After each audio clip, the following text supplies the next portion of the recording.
Okay, I'm going to finish detailing the face just a little bit. So, not using the graph paper maybe as much as I should be.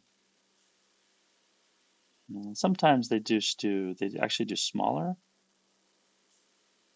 dots in there rather than the full pupils. I see that a lot, especially in Pixar films.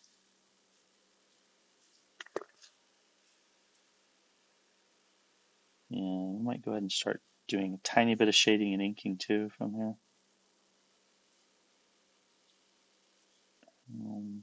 We also want to look at adding some hair pretty soon here, so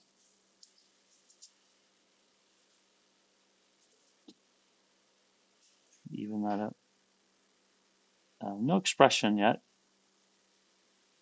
so we'll do a set of expression sheets here a bit later.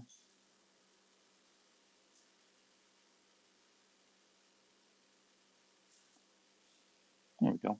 Then right up here, usually we get might be teeny eyes. It gets a little closer,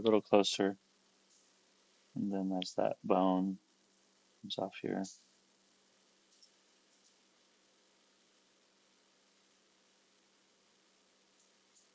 And bottom of the nose.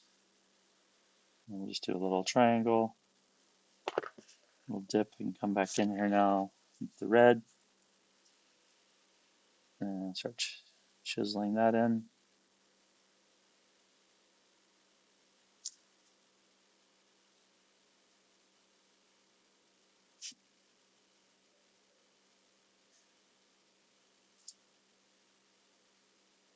Starting to look a little more feminine. And each drawing, each sculpture is going to have its own personality. Just run with it. You want to explore as many um, a variety of archetypes as possible.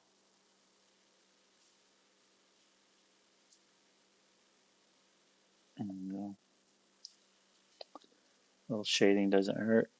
And I think the drawing's a little skewed still. And, yeah, a little shorter on camera than it is on my paper, but that's it.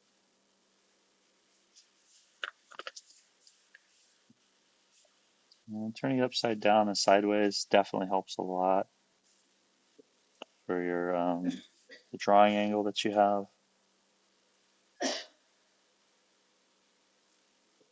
And also helps you with your symmetry, any struggles with symmetry.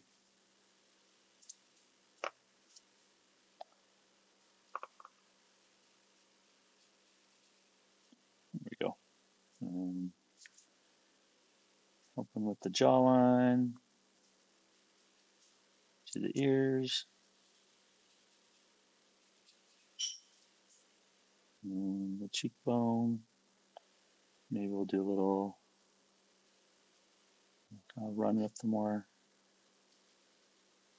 slightly feminine. Maybe he's a vampire.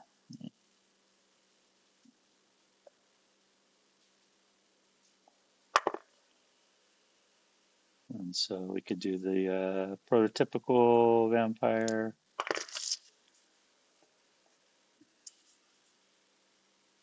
For this character, and give him the Widow's Peak. So for that one, I'll bring in our other color. So at least landmark, or put in a key here for the center line, so I'm not getting too far off. There we go. Oh, maybe not that color green. Let's see, what other colors do we have lying around here?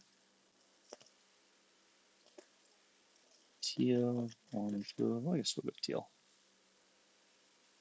So yeah, so maybe we'll do like give him a great big widow's peak forehead. Top here, that just barely covers the skull.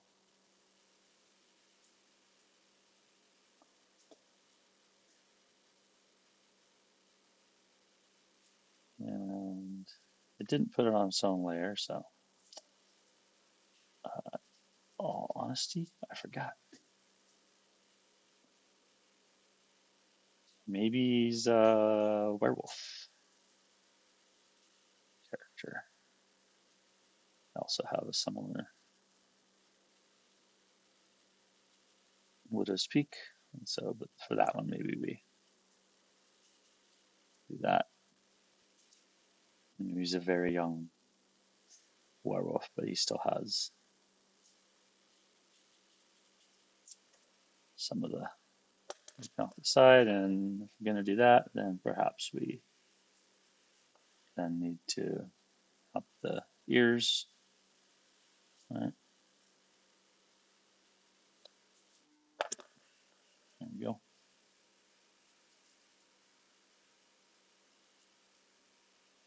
And maybe bottom of the lobes too.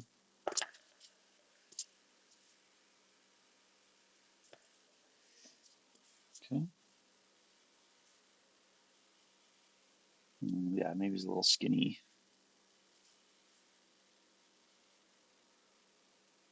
And but we could do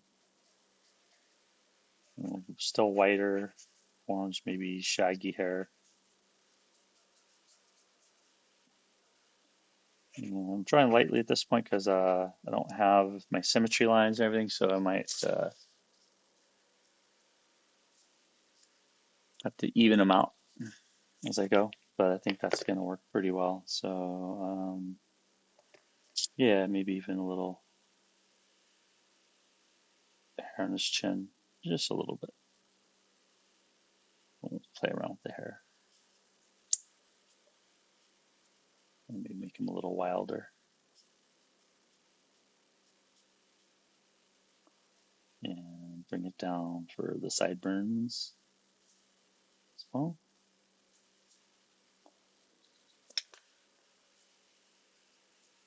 And then we can continue the shading here.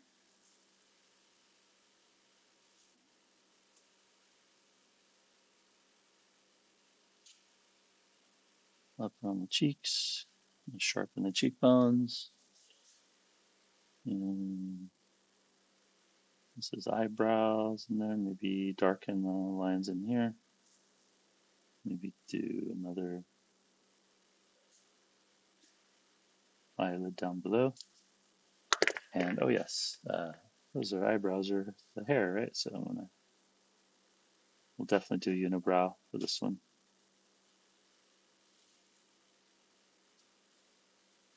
And then maybe some extra little tufts coming up. Okay, so there's an alternate head we could use for the same body. And so let's just bring that back over and see what it looks like. I have no idea what it's going. Yeah, let's might actually work with the other body with the longer arms. Let's see. Oh, yeah, so I pulled it back. So yeah, so he's got the bigger arms, bigger hands could work.